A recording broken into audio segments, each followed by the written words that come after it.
This is A's Cast Live, your comprehensive look at the Oakland Athletics. And the pitch is swung on, hit the right field, hit deep. Whitefield going back at the track, over his head and over the wall. Do you believe that? And 29 other MLB clubs. Ramirez with a drive to deep right, away back, gone. Hey, gets a bomb out there by the Rocks. And boy, oh boy, this third inning is now showtime. It is a Judgian blast.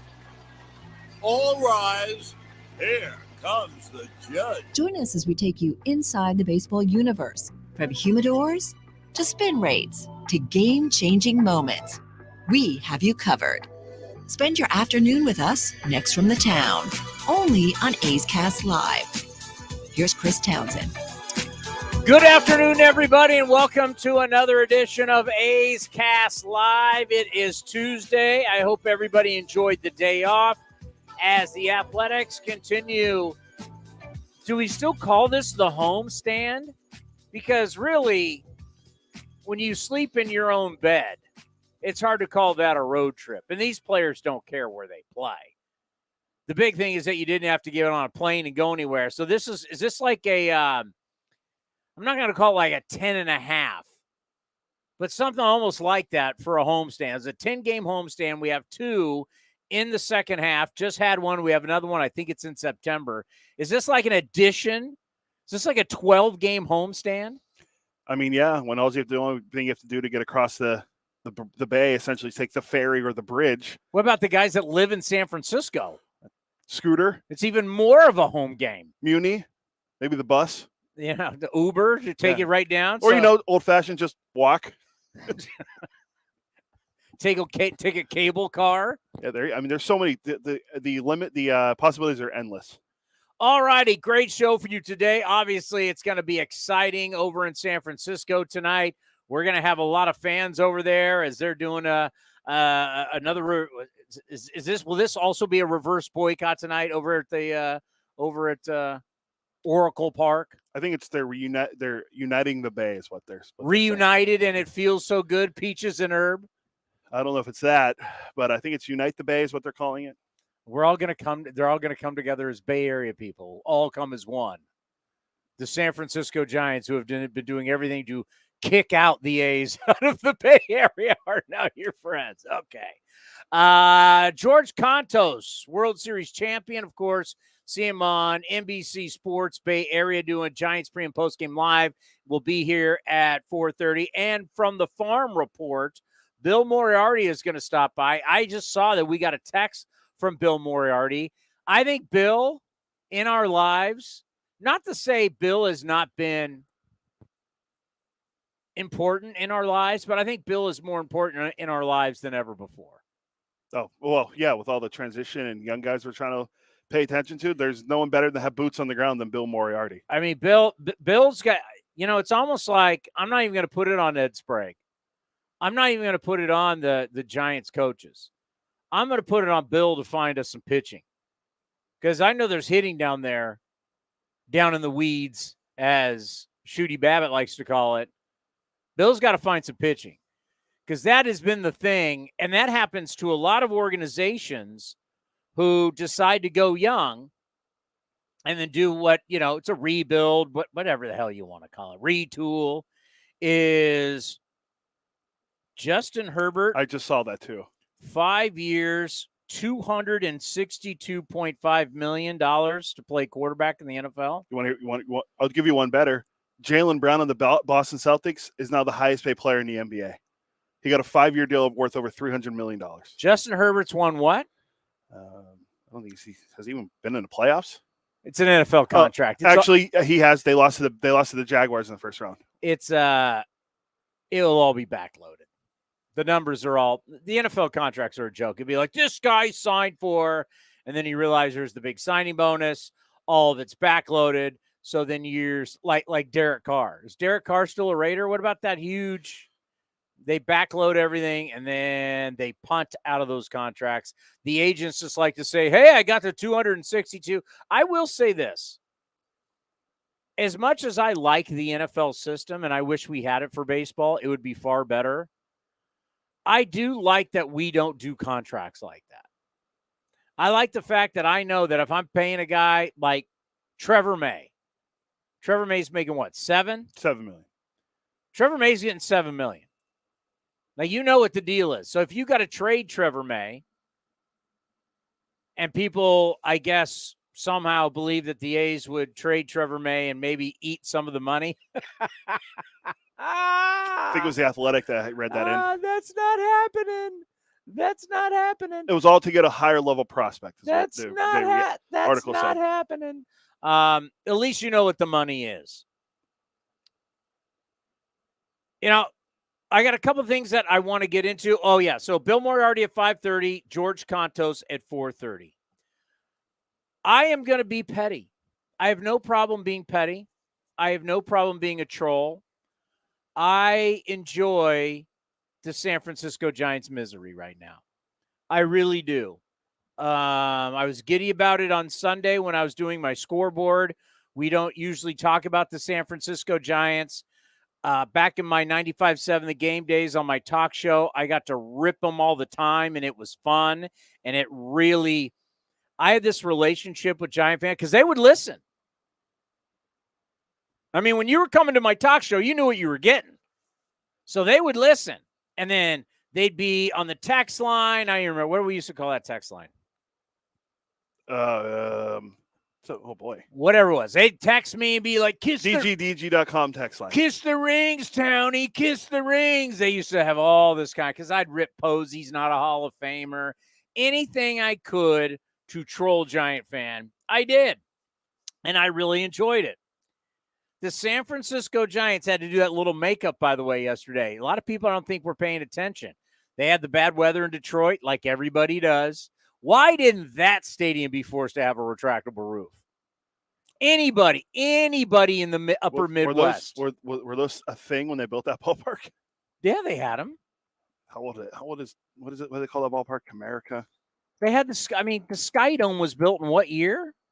That's true. That's a retractable roof. I'm trying to think. Yeah, the Sky Dome. Comerica was built in 2000. So yeah, because the Brewers have one, and so do the Mariners. I'm not going to say that the first retractable roof was Sky Dome, but it's got to be one of the earliest.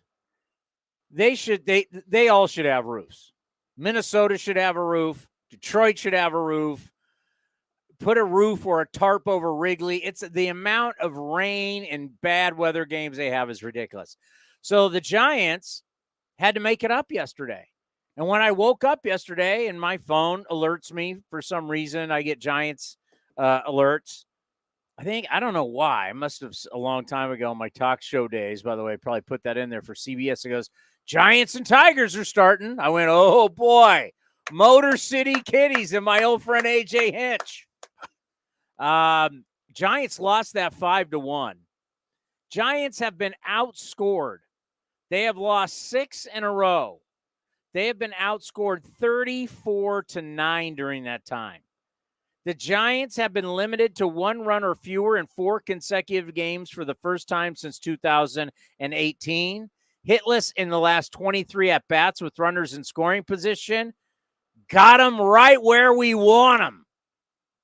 Oh, this is where you wish that the players would take on your personality as a fan base. These guys, I'm looking at the lineup right now. I don't expect these guys to understand how bad that, would be to beat these guys, how great it would be to take these guys down and play spoiler. Because right now, if you're not following it, it is one of the cool things about the expanded playoffs. The National League is wild right now. It's absolutely wild. You've got the Cincinnati Reds, 55-47. You have the Arizona Diamondbacks, 54-47. You've got the Miami Marlins, 54-47. You've got the San Francisco Giants at 54-47. Follow along, kids. That means they're all basically tied. With right behind them, the Philadelphia Phillies at 53-47.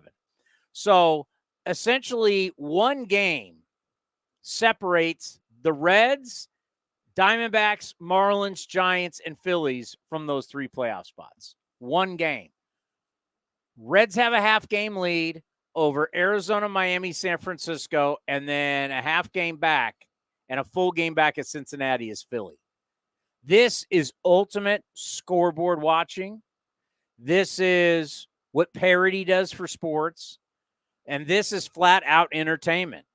And then there's going to be people in Chicago and San Diego who go, we're a winning streak away from still being in this too. The National League is absolutely crazy. It's entertaining.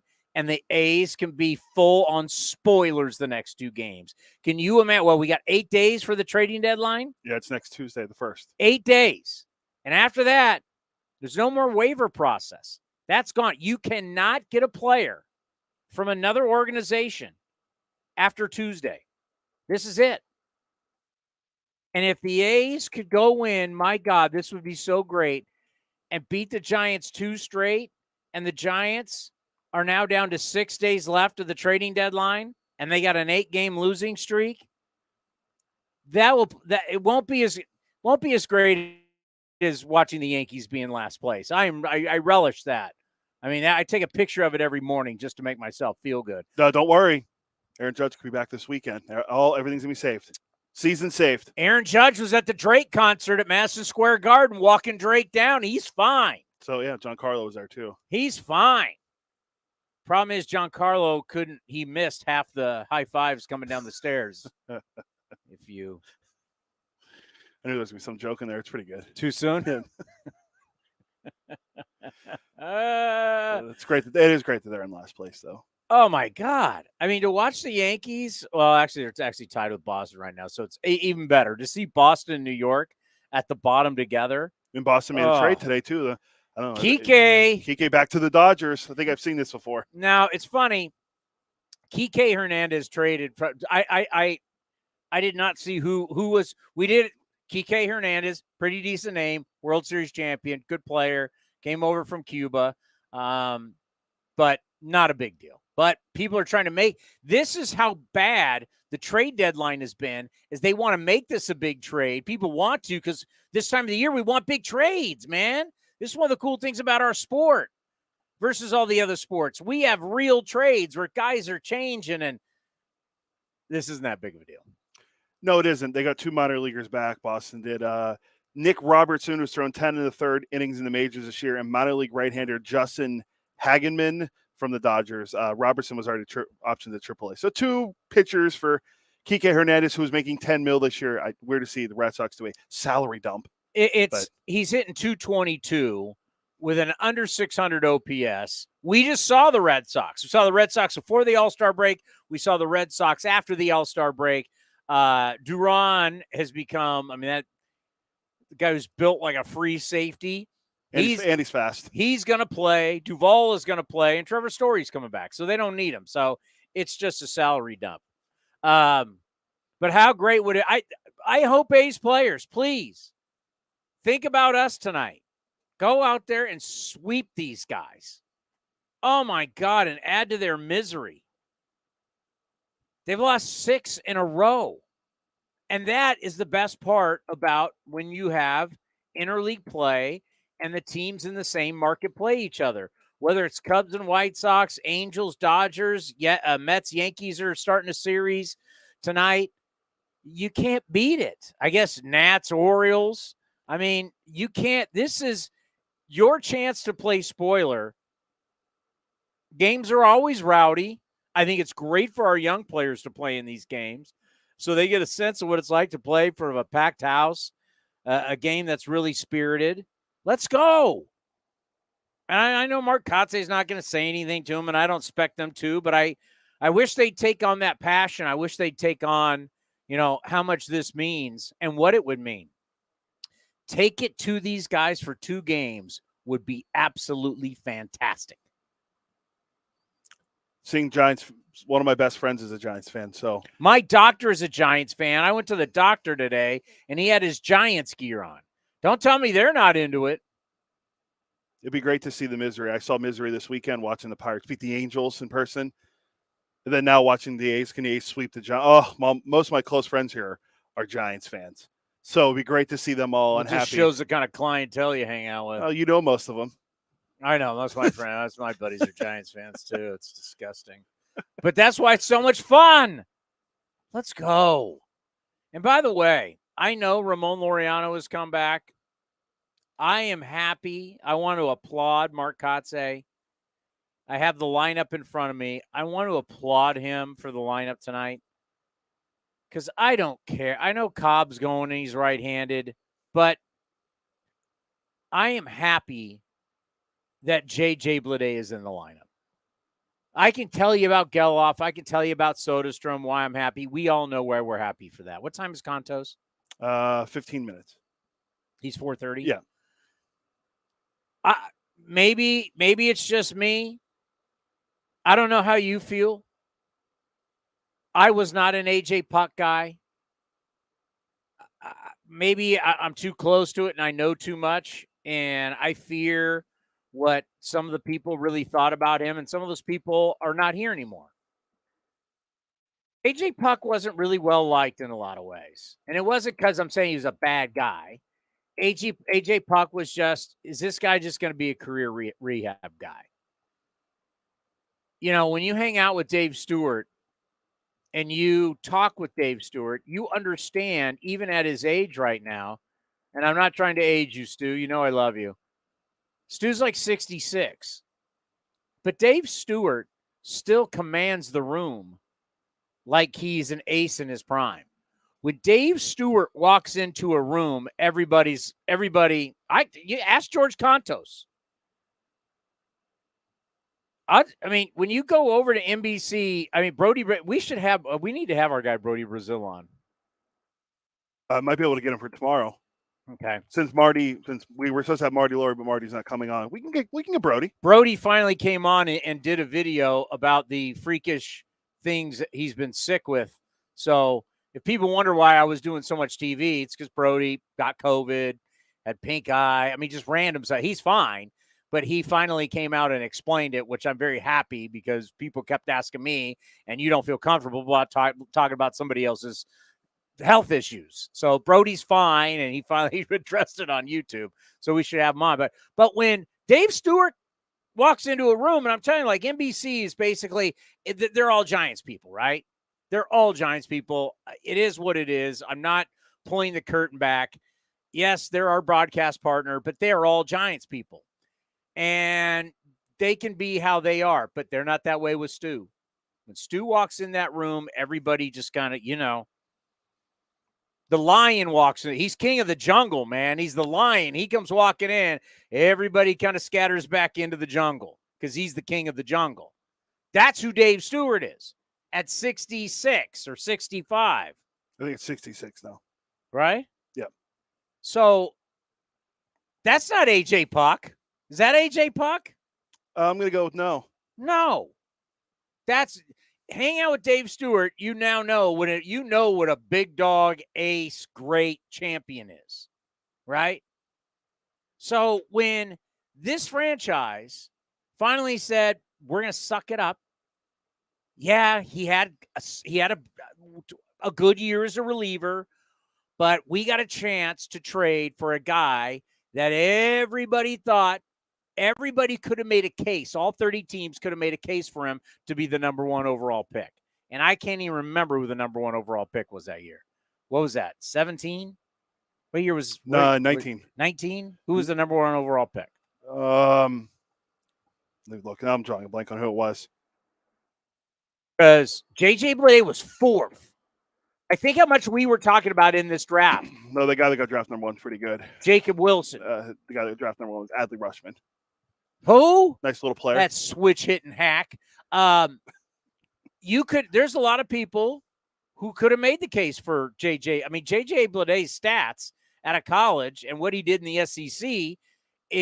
Rushman obviously was going number one, but you could make a case for JJ Bleday, what he did in college. Yeah, the three guys that went ahead of him were Rushman 1, Bobby Wood Jr. 2, high school guy, and Andrew Vaughn from the White Sox from Cal. How's he doing? It's actually probably the White Sox best player. Him or Robert. Well, Robert, you know him as. We did say about Vaughn, when he was here. Remember what I said? I was like in Oakland already. The way he strikes out. Yeah, Runs into one every once in a while, strikes out a lot. He fit right in with our crew. 12 homers, 54 runs batted in, 244 average, OPS plus above 100. Oh, strikeouts, that's 78. That's not bad. I want to say that 244 average is up from the last time we saw him in Oakland. Probably, yeah. I think he was in the 230s. I'm like, 230s, every once in a while hits a home run, has no position. He fits right in with the A's. 271 last year. It's down a little bit. Remember, he was. Where does he play? Well, he might be an outfielder. Might be a first baseman. He just might be a DH. Well, sounds like an Oakland A already. Last year, when the rumors were out there that Frankie Montas could get traded to the White Sox, I remember everyone's like, "Yeah, Andrew Vaughn should be the guy you get back." But back to J.J. Bleday. So when the A's made that trade, I was like, right on. And already A.J. Puck at times has been good. 15 saves, but ERA over 4.5, almost a 4.5. Yeah, and now he's hurt again, right? Is he hurt? I think he got hurt again. Let's see. Is he on the injured list? It doesn't say. No, it doesn't say he's on the injured list right now. What's his ERA? 4.45. He's got a 4.45 ERA. He started out hot though. So if you can get J.J. Bleday to be a everyday player, you win this trade. He has the potential to be more than that. And right out of the bat, I'm saying now that I watch him every day, I know he's made adjustments. He's hit 3 home runs lately. He's driving the baseball. He's hitting the baseball hard. J.J. Bleday is your best center fielder. He is your best center fielder. He is a legit center fielder. It is real. No disrespect to Ramon Laureano, by the way, who is just back. Now, Ramon Laureano can play center field. Ramon Laureano has made some of the greatest plays I've ever seen. So, but whenever Ramon comes back, he'd probably be put out in right field. But J.J. Bleday going forward is your best option at center field. That might be a little controversial because everybody has just been, everybody's kind of drinking the Kool-Aid with Ruiz being the center fielder. But Ruiz is not a center fielder. And I don't know how long it's going to take or if it ever will take that he gets it. He has to play because he's fantastic. He can hit, he can run, has the ability to lead the league in stolen bases. You find somewhere for him to play. I'm now starting to think throw him out in left and hope. But right now, J.J. Bleday, he's your best option in center field. Am I wrong? I would take it one step further and say he might be your best option in the outfield. Well, but yeah, in center field, absolutely right now. I mean, yes. He's not my best option in right. But Ramon Even is better Cody arm, Thomas. Do you see the diving catch Cody Thomas made? He's very athletic. I mean, I got Ramon Laureano, and if I got Seth Brown and all these things I got out in right field. Seth Brown at first base again today. Didn't play once in spring training. Once. Hadn't played he got into a game, but hadn't played in 80. What was it when he first played got in? 80-something games last year at first. No. This year, he got into a game, but hadn't made a start in 90-something games. Yeah. Until recently. Yeah, now he's played first several times. Now he's playing first. Well, but hey, at least they're starting to make adjustments so we can see guys play, which is key. This will be his 4th start at first base. But to me, I like J.J. Bleday hitting third, playing center field. Has unbelievable potential. And you start to see, man, what if Geloff, Bleday, Soderstrom, and Ruiz, this all starts to work? And then let's not forget Ryan Noda comes back. What if this all starts to work? That core, I'm not going to say Baltimore-like, but the core in Baltimore grew up faster than they thought. And that can happen. And that's why we have talked so much about let the young guys play. Let the young guys play. Because all of a sudden now, instead of like playing, J.J. Bleday will play Monday. We won't see him again until Thursday. He might get an at-bat Friday. Might play a little bit on Sunday. No, play him every day. And you know what? If it doesn't work out, at least you gave it a shot. At least you're going to know we gave it a shot. It didn't work. But playing him every day, we're starting to see him. You're starting to see why he was taken with the 4th overall pick. Why at that time he got like a $6.9 or whatever $1 million signing bonus. Why he was he was on the top of everybody's draft board. Adley Rutschman would have been one, and then that top 5, Blade would have been in it. There's a reason why. Play him. Let's see.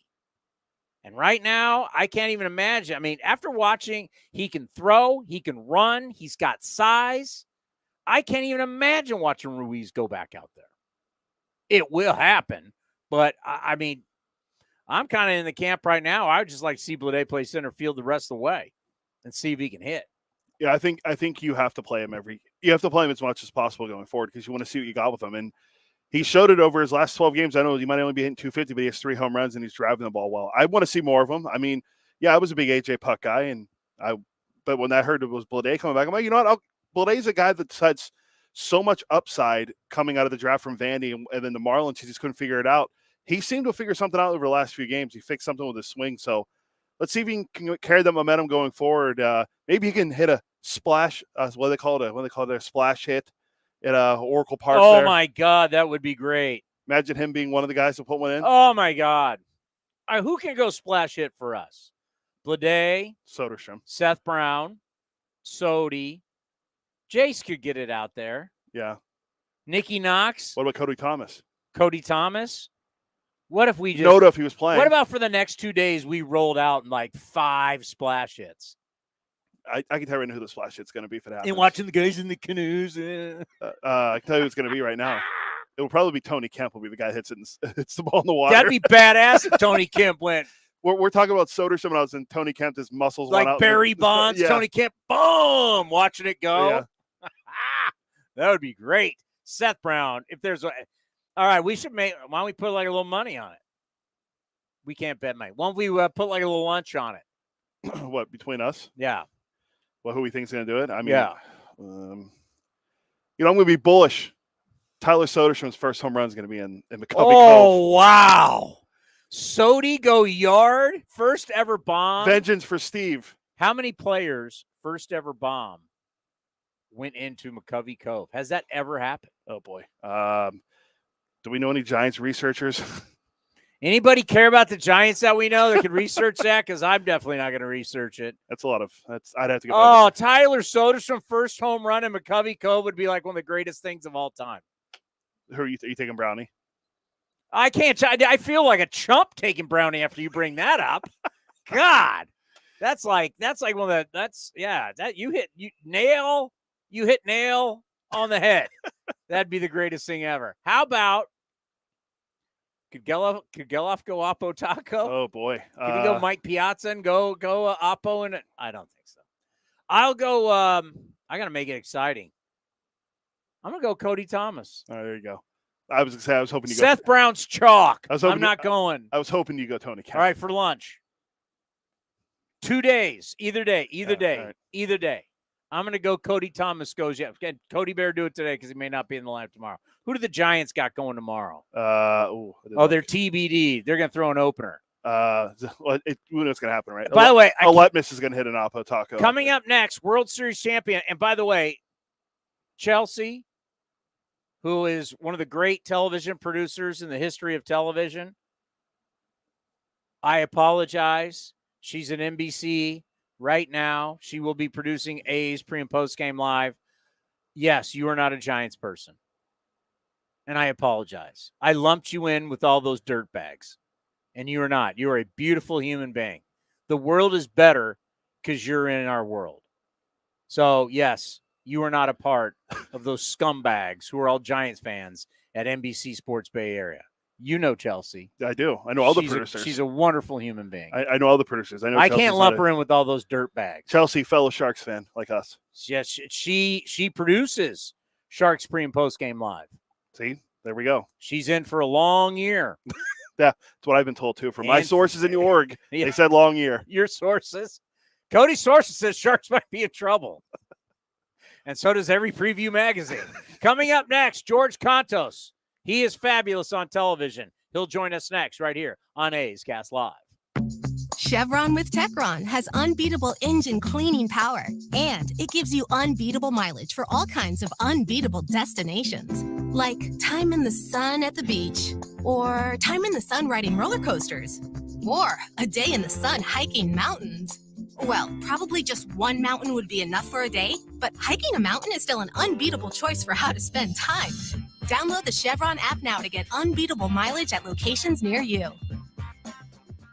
It's summertime, and I can guarantee you probably need to redo your wardrobe. You want to look good, and you want to feel comfortable. This is Chris Townsend, and you got to go check out my friends at Link Soul. They've got all the finest fabrics. You're going to love the shirts, the polos, the shorts, you name it. Redo your look for summertime. Go to linksoul.com right now, and you can get an offer for 20% off. Remember, in the big leagues, to play good, you got to look good. If you're looking for a great place to eat and watch games, go see our friends at the Chicken Pie Shop of Walnut Creek. The Chicken Pie Shop is one of the hottest restaurants in Walnut Creek. You're not going to find a better menu, and come try their world-famous chicken pie that has been served in Southern California for 86 years. Spacious indoor and outdoor dining, perfect for your next private party or corporate event. Don't forget free parking. For more information, go to chickenpieshopwc.com. That's chickenpieshopwc.com. Summertime is golf.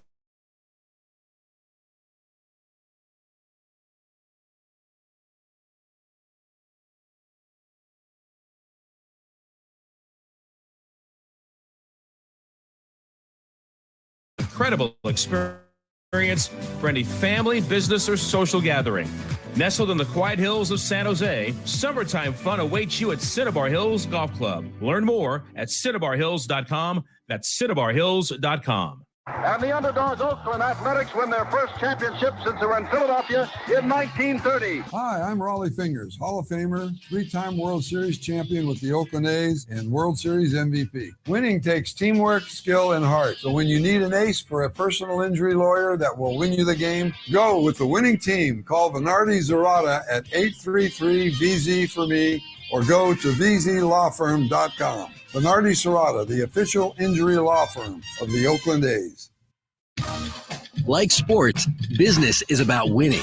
Championship decisions are business decisions based on what it takes to help your company win. And that's why there's UBO Business Services, specializing in helping you win every day by streamlining workflows, managing documents, and providing the best-in-class office technology. Make your championship decision with UBO Business Services. Visit them at ubeo.com. That's ubeo.com. If you're looking for the latest green and gold gear for the 2023 season, then look no further than athletics.com/shop for your officially licensed gear. That's athletics.com/shop.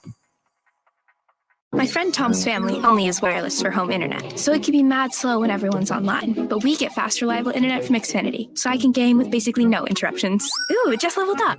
Now through September 21st, new customers can get 1.2 gig internet with unlimited data included on the Xfinity 10G network for just $25 a month for 2 years with no annual contract when you add Xfinity Mobile with unlimited data at regular rates. Go online, call 1-800-XFINITY or visit a store today. Requires PayPal still in an auto-pay with stored bank account. Restrictions apply. Taxes and fees extra. Xfinity Mobile requires Xfinity internet. After promo, regular supplied internet service and devices. Actual speeds vary.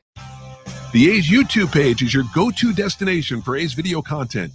Get access to great highlights, exclusive behind-the-scenes content, classic games, A's Cast Live, and more. Visit youtube.com/athletics. A's Cast Live continues from the studio. Here's Chris Townsend. No doubt joining us, you see him as one of the analysts on Giants pre- and post-game live, getting you ready for Giants baseball. George Contos joins us here. George, great to see you. How's everything? Everything's going well. Can't complain. Nice day in Chicago here. A little humid, a little warm. Hopefully you have the same conditions out there in the Bay. Yeah, it is. You know what? At this time of the year when they talk about this is when the dog days of summer hit, because it's funny, like everywhere you go around the country, you see where it's hot. And you guys as players, like we don't think about it because here in the Bay Area, we don't see the 105. We don't see the crazy humidity. But for you players, this is where you start talking about late July, you get into August. This is when it gets brutal for a lot of guys.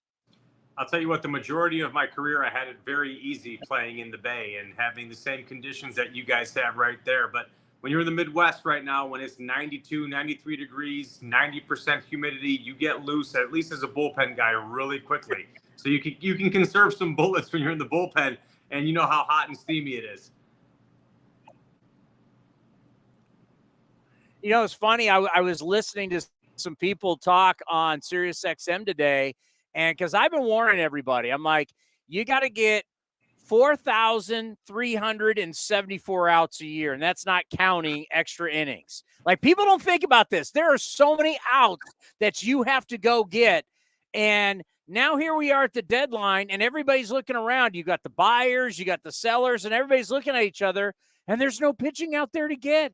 It's like really scary that every single contender, they need starters, they need relievers, some people need a closer, and it's like, there is no arms depot to go get people anymore. The state of pitching in our game, how much are you worried about it? I'm not that worried about it just because the Giants bullpen has been so good as of late. And I mean by as of late, the last couple months, they've been just fantastic. They've been one of the reasons why the Giants have been one of the top teams in the big league since about May 1st. The starting rotation, I think, could use an upgrade, and I think that there are some guys on the market that would be able to help them. So I think bullpen arms are always going to come at a premium, and you typically see starting pitchers are the ones that are going to move at the deadline.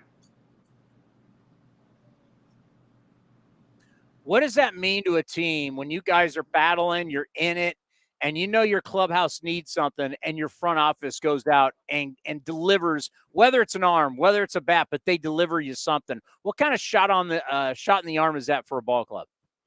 Well, it's a huge shot in the arm, and I think that it always there's always kind of like a little premonition or some preclude that tells you what the team is going to do at the deadline. And I think that we've heard from, at least on our end, Farhan has said in the media that he wants to upgrade the middle infield, and I think starting pitching is going to be one of those places where we look to upgrade a little bit. So when you have the mindset in the clubhouse that you know that you're going to add at the deadline, it makes you get a little bit more confident that, hey, we are potentially postseason bound.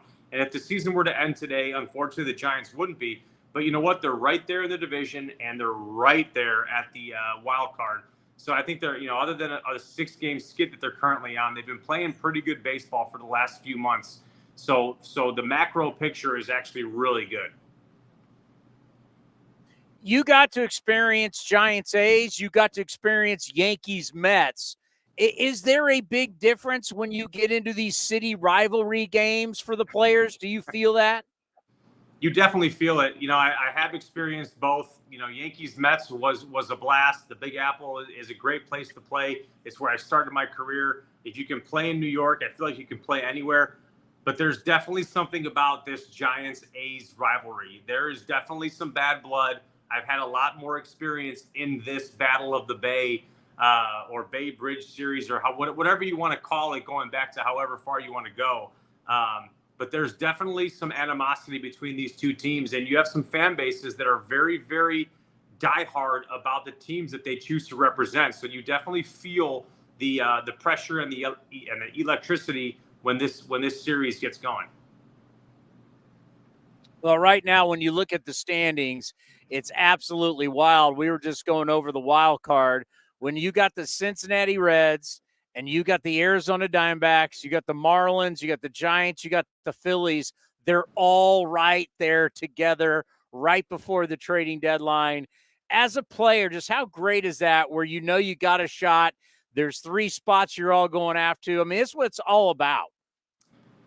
No, Chris, you're absolutely right. I mean, when you're going into a time like this, knowing that there's actually something to play for and you have meaning behind showing up to the ballpark every single day, that makes the world of difference in your focus and your commitment level. And you show up to the ballpark and you know that every single out matters every single day. And regardless of what a team is going throughout that season, that should be the case anyways. But when you know that you're at the deadline and it's July 25th and you're sitting here with a few days to go before adding or subtracting from your team, it makes every out a little bit more important.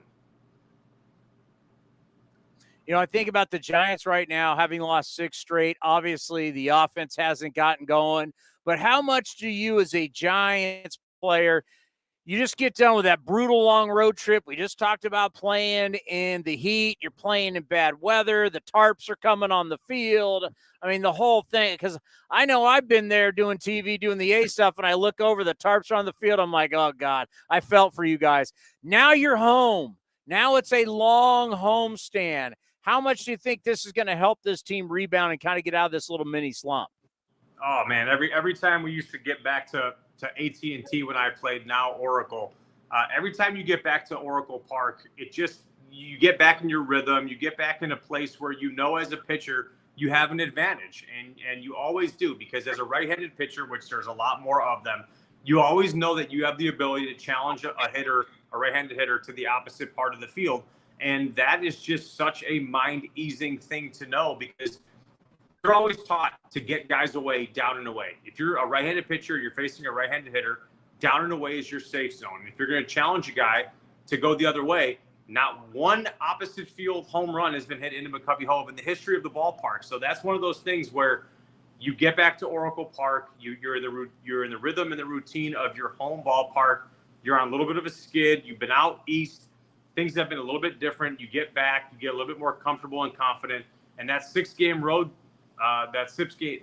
skid on the road can come to an end tonight playing your crosstown rivals, and that can build a ton of confidence if you can get right back on the right track. You think about the division, and Arizona, really not a surprise. We all knew they would be better, but they were out in front for a while. They have now fallen back. As we talked about, they're tied with the Giants at 54 and 47. Knowing that the Dodgers didn't go all in the offseason, there's that CBT, those different layers you want to start getting under, especially if they want to go after Shohei Ohtani in the offseason. And knowing that the Dodgers have been okay with using a lot of young players, especially young pitchers, are you surprised at all that here we are in late July and the Dodgers, with their strategy, 57 and 42, are in first place? No, I'm not surprised at all, because I think if you take the lineups and you put them on paper and you don't play anything at all, but you just look at the lineups and the depth and everything that these teams have, the Dodgers are still the best team on paper in the National League West. And the Arizona Diamondbacks are very athletic, and they're a really good team. They've proven that. They showed it last year, and they've lived up to the hype this year.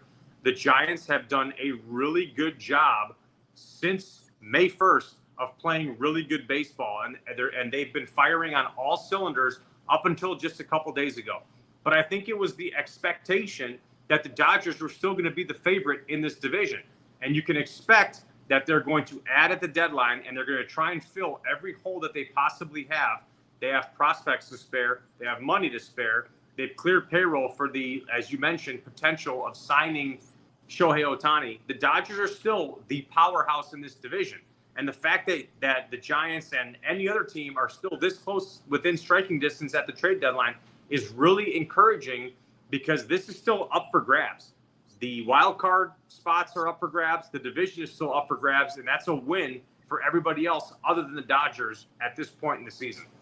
Are you still shocked where San Diego is? I am shocked where San Diego is. I think again, on paper, they're too good to be where they're at, and it's one of those things where you looked at everything coming into the season, and you looked at the NL West, and you were like, oh man, this is a 2-horse race. And one of those horses just hasn't been able to put it all together. And it just goes to show you that on paper doesn't really matter. And that's why you actually have to go out and play 162 games to see where things finish out. Because there are some teams that can sneak up and bite you, as the Diamondbacks are showing they can do. The Giants are playing really good baseball. And unfortunately for the Padres, they might be looking to subtract at the deadline. But they're one of those teams that just hasn't lived up to the expectations. Yeah, that's kind of the thing that we've been talking about here, because you're starting to look around like at a lot of the sellers. I mean, like you look at the A's and you look at certain teams, and Those are going to be – I'm making phone calls to, like, the A's if I didn't get anything, and I'm just trying to get some. So maybe some of the best sellers are teams we wouldn't think. Maybe we will see the Mets. Maybe it is Verlander out there. I mean, our man Stu the other day was trying to pitch some type of Ohtani for Fernando Tatis and Trout. Maybe it's the teams will make this thing exciting. Are the teams we never thought even would even consider being sellers? Yeah, again, this is first of all, Stu's got one of those minds where he starts talking to you about something. You're just like, oh, I never even thought about doing something like that. His mind goes so far back in baseball. He's one of the greatest dudes ever. But yeah, I mean, look, payroll doesn't really mean anything. And we've seen that for a long time. I mean, look at the Yankees, look at the Mets, as you mentioned, look at the Padres. These are teams that you thought on paper were supposed to just go out and just take care of business all year. But this is the beauty of baseball. This is why we go out and we play 162 games. And you know what? I've said this for a long time. It always comes down to the last 7 games of the regular season. That's when everyone's just biting their nails, heart rate up. Everyone's super excited. That's when things get decided, is that last week of the season. But you know what? In the case of the Mets, for example, or the Padres, they're going to have some really tough decisions to make in the next few days. And they have some pieces that are going to be very sought after. And I'm sure their phones are ringing big time. I'm sure Stevie Cohen, if he's making those decisions, and everybody with the Padres are getting all these phone calls for Juan Soto and guys who are, potentially going to be on the block to upgrade other lineups. And you know what? I guarantee you Farhan's one of those dudes calling, being like, hey, is this guy available? Is this guy available? Because I guarantee you we're trying to bolster our starting rotation and our middle infield just based on the comments that I've heard him say throughout the media. So I know that the phones are ringing. And the next 6-7 days are going to be very interesting. Let's end on this. You're one of those smart Northwestern guys. What were you? You were like a econ major or economics Better major? Believe that, baby. Econ major. All right. So when you're not here in the Bay Area carrying everybody over there at NBC Sports Bay Area on Giants pregame live, what are you doing? What do you got going now? Well, I got this fresh tan today from being on the golf course. Nice. And when I'm not covering Giants baseball and talking about baseball and scratching that itch that I love so much for the majority of my life, I actually work in finance doing some business development for a boutique finance firm here outside of Chicago. So I'm always staying busy. It's called, folks, always making money. Always be closing. Yes. Always be closing. Always. Hey, Always. it's always great to have you on the program. I mean, when we thought Giants and A's, we had to have you on. So I know you're not working this week, but we always appreciate it. And we'll see you at NBC hopefully soon. Absolutely. Thanks for having me, Chris. Great chatting with you as always. The great George Contos right here on A's Cast Live. You see that, Cody? Working in finance, making money. Economics major. Why didn't we major in economics? I don't think my school even offered economics. We were a broadcasting titan in the Western PA area. I don't even know what I was thinking. Radio, television, and film. What the hell was I thinking? I know. I should have did what I wanted to do in the first place and be an engineer. Yes, you should have. I mean, I can still do it. You could be designing buildings, and you could be doing something that helps humanity. I'm still holding out hope that my wife, she has her master's, so she can teach at San Jose State. Was interested in her teaching nursing and clinical stuff there. Yeah, great nursing department at San Jose State. She goes back to school. You know what that means? Or she goes to teacher. You know what that means for me, right? Master's for free. Why would you want to go back to school at your age? Because I can teach. I could teach in a college with a master's. What are you going to teach? Broadcasting. There's going to be no broadcasting in college soon. Everyone's going to need to learn what we do. There's going to be no TV. There's going to be no radio. People need to learn about what we're doing. What are we doing? I can't just educate the Sharks and Dan Rusanowski. I have to educate other people. So how about this? The great Oakland A's Hall of Famer Dave Stewart put on his GM hat as a former GM of the Arizona Diamondbacks. Stu was also assistant GM for the Toronto Blue Jays. He started, and I didn't get to see this. I only saw it because Brody put it out. The great Brody Brazil put it out on Twitter. So, because normally I'm on when they're on. And Stu kind of threw out this Ohtani and Trout to the Padres for Tatis, because it's money for money, Trout Tatis, even though Trout makes more. I wouldn't know how exactly that lines up, because Trout His extension's worth like $435. Correct. And what was Tatis was like $330. For So it doesn't work dollar to dollar, but this isn't the NBA, so it doesn't have to. Nando, $14,340. So it's still, I mean, it's almost $100 million short. I don't know how the money works long term, how backloaded deals are. Trout was 12 for $426. Mookie is $435, I think. Okay, I mean, it's still a lot of money. You're still about $80 million off. Yeah, it's a lot, but whatever. So you're gonna go, and then I started thinking this: what if you went Soto in the deal? Soto's got 1 year left, going to be a free agent. Correct. Can you imagine Angels and Padres, Shohei Ohtani and Mike Trout for Juan Soto and Fernando Tatis Jr.? 2 for 2 would remind me of one of the great trades in baseball history that was pulled off years ago that sent Fred McGriff, Hall of Famer on Sunday, Tony Fernandez and Fred McGriff to San Diego for Joe Carter and Roberto Alomar. That was a 2 for 2, if I remember that correctly, which was a long time ago. I think that was 2 for 2. Now, those are baseball trades. I'm not, hey, I got this guy in AA and a guy in A-ball and none of these garbage trades we get now. I mean, that's straight baseball trade. 2 legit dudes for 2 legit guys. That is an awesome baseball trade. No, it is. I was looking this up earlier because I was thinking of why Ohtani won't get traded and the rationale for it. He's not getting traded. Yeah. And I was going through it, and I was like, so the Angels are 4.5 games out of the wild card. I went through the whole thing. You know when the last time the Angels won a playoff game was? Wait a minute. Because they got swept last time they were in against the Royals. 15 against the Royals. When is the last time they... There's no way it can be 2002. No, they've won one since then. When? 2009. Against who? Was it the White Sox? I remember looking it up. Where were you in 2009? Well, I wasn't married for the first time yet. So in college. I was a sophomore, I think. 2009. Where was I in 2009? Here we go. Angels season history. I was doing it, huh? 2009, they lost in the league championship series to the New York Yankees. But they had to beat somebody to get Boston. They swept Boston 3-0. So Boston's their last playoff. That was their series win, but their playoff. I'm just going to win in the playoffs. It was against the Yankees. Okay. In 2009. Wait, 2009. Did they get a win in that series? Yes, they lost the series 4-2. It's been, 14 years since they won a playoff game. Yeah, they're just 4.5 games back. Oh, wait a minute. I got to look at 4.5 in the wild card. Yeah, they're 4.5 in the wild card. Yep. They're playing Detroit right now. I looked at their August. Ooh, did you see last night? Diaz comes up big for Houston and the walk-off for the Houston Astros over the Texas Rangers.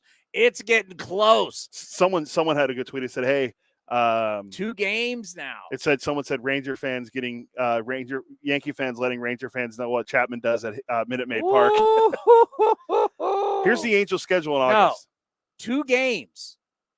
Everything that has happened. And God, I hate him. And I wish nothing but if I troll Yankees, if I troll Red Sox, and I troll Giants, I troll Astros more than anybody.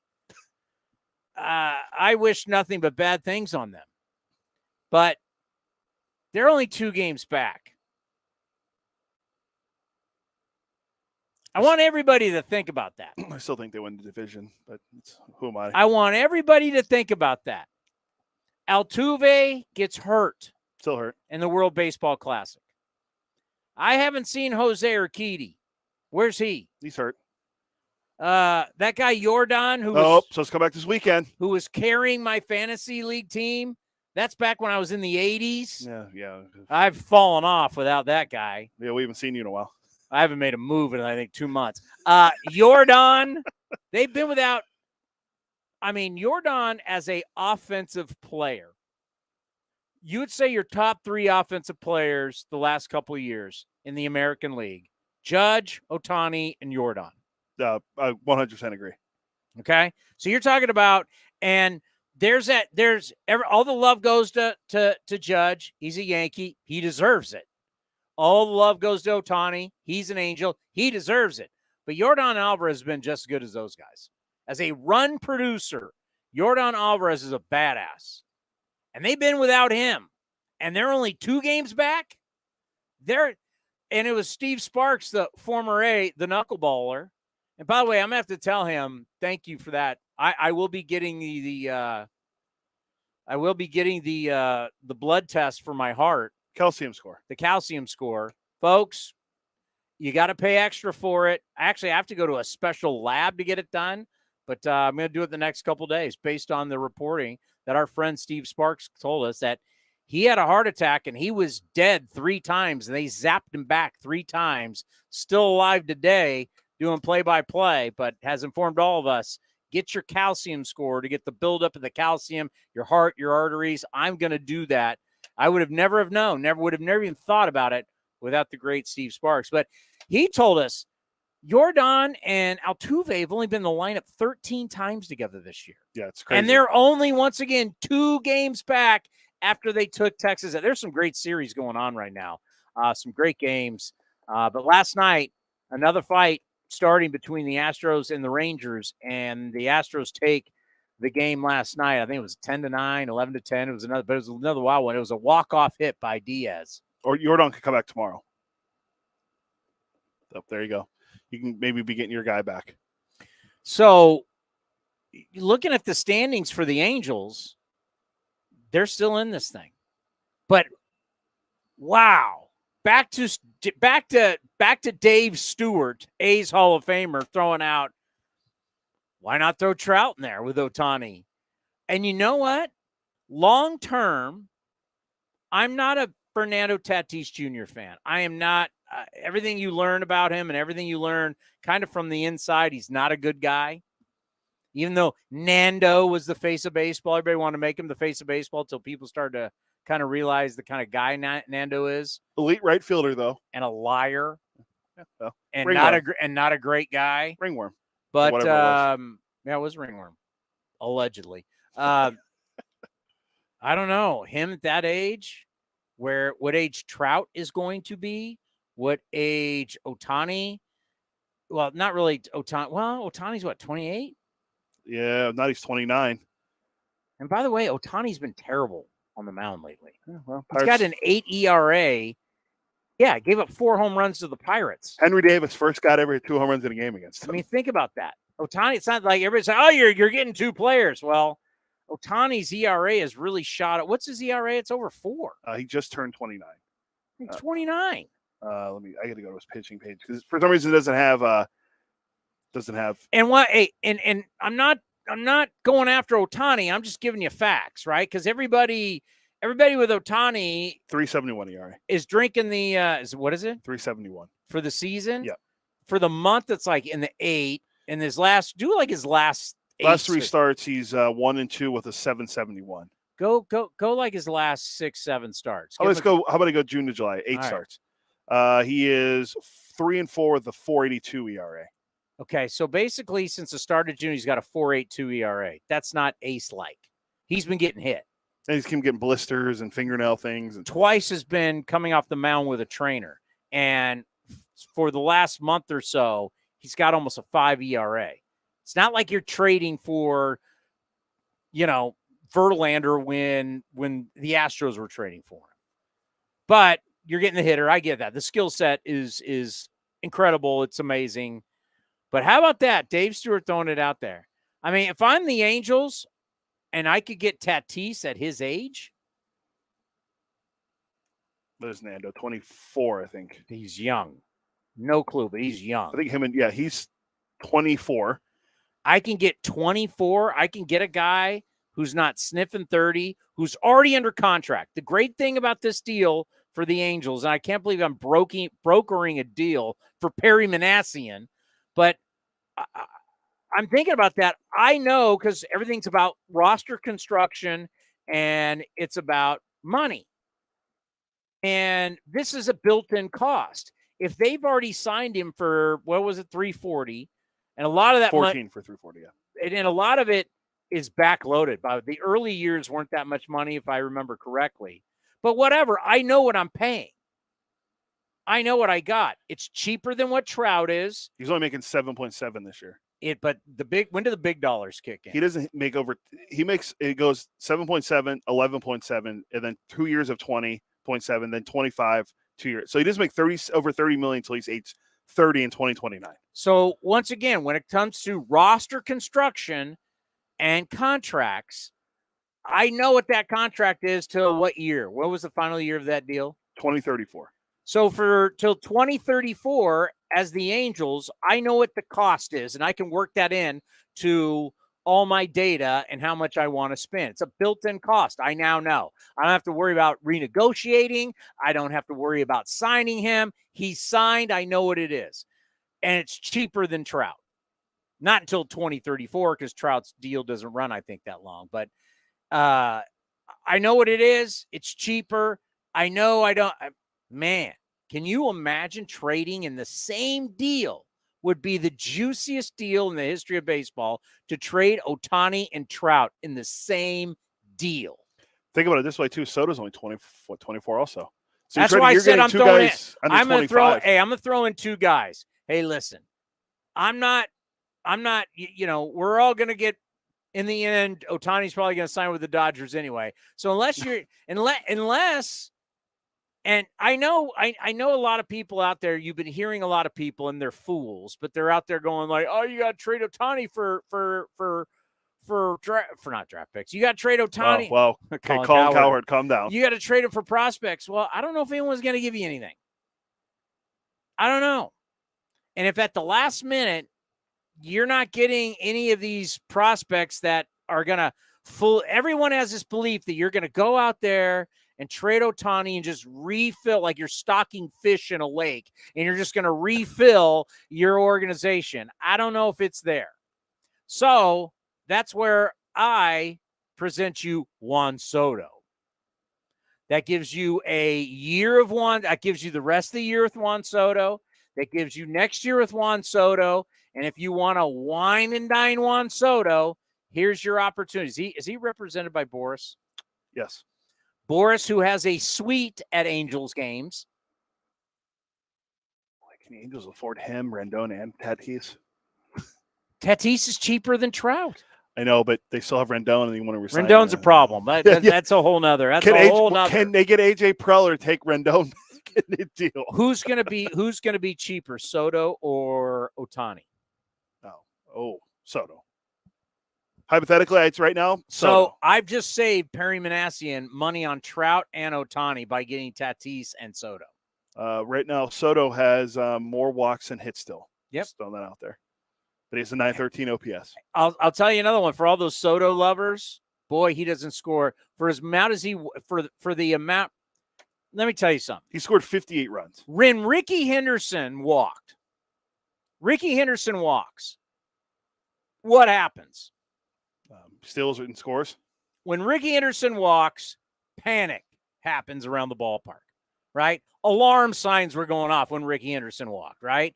The pitcher knows there's problems. The catcher knows there's problems. The opposing manager, the opposing pitching coach, the second baseman, the shortstop, they all know, S-bomb, Ricky Henderson's on first base. That's what happened when Ricky Henderson got walked, okay? When you tell me, hey, this guy walks, it's so incredible. He walks. I've already gone over this with Jack Cust, Brandon Belt. When you've got slugs who walk, it may look good for their numbers, but it takes a lot of energy to score them. A lot of stuff has to happen to get the slug to second, to third, to home. Not Ricky Henderson. When Ricky Henderson walked, it was alarm bells going off. Everybody knew we got problems when Ricky Henderson walked.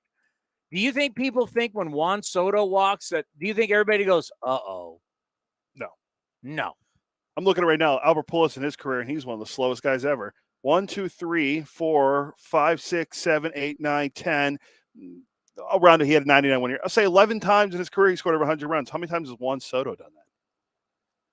All he does is get on base. How many times? I'm going to say like two or three.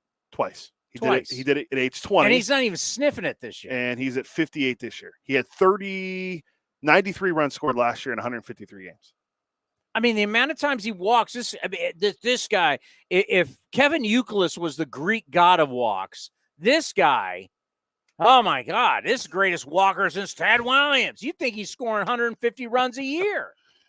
I mean, he walks so much. You're like, why don't you score as much? You know why? Because he's not a great athlete. He's not great defensively, doesn't throw the ball well, doesn't run well. Juan Soto, because he walks –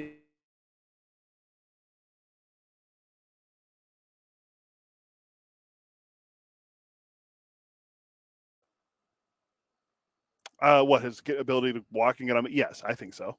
I mean, Bob Guerin told me how great Jack Cuss was because he walked. It's like, how do you get him home? Well, he's got to be in the right lineup. Well, is Juan Soto not in the lineup with a bunch of stars? Jack Cuss, how many times did he break 100 runs scored? Never even sniffed it. He never even sniffed. He got 88 but one it was year. so important that he walked. But whatever. I've just made a deal. What about Joey Gallo? He's a good one. All he does is strike out Walker, hit a home run. He's Johnny 3. If there was a 3 true outcome trophy, he'd be on it. He'd be the trophy. Joey Gallo in his career has scored 100 runs. Never. 90s. And Gallo's actually a good athlete. But anyway, back to the Angels and their whole dilemma. Do you like this trade? Now, I'm saying you as the Angels are not getting the prospect haul you think you're going to get.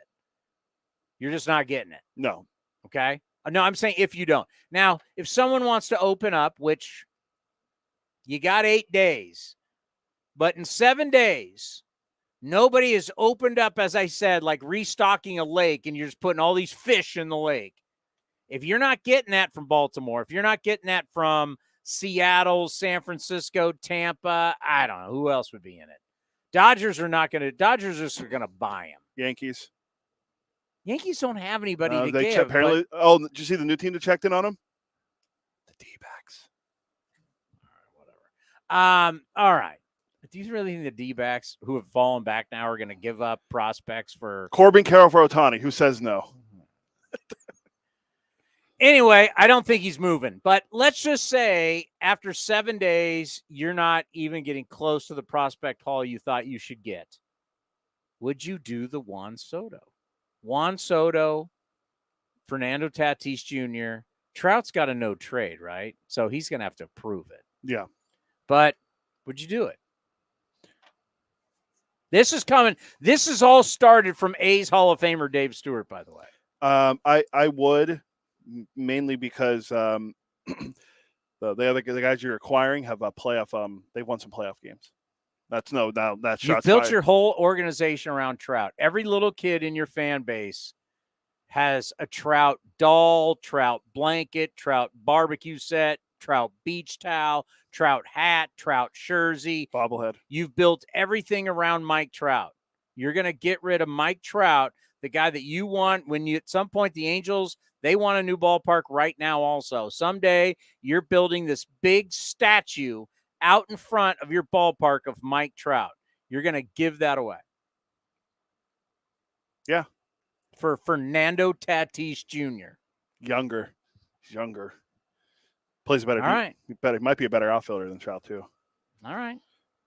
I wanted to give you this because the Angels 4.5 games out with a week to go to the deadline. Once again, a steroid guy, too, by the way. It's okay. 17 home runs. He already missed how many games this year to start? It's a steroid guy. You're going to give your statue guy up for a steroid guy. You're all right with that? I'm all right with it. Here's their schedule in August. Whose? The Angels. Braves. Mariners. Stink. Giants. They lost 6 in a row. Astros.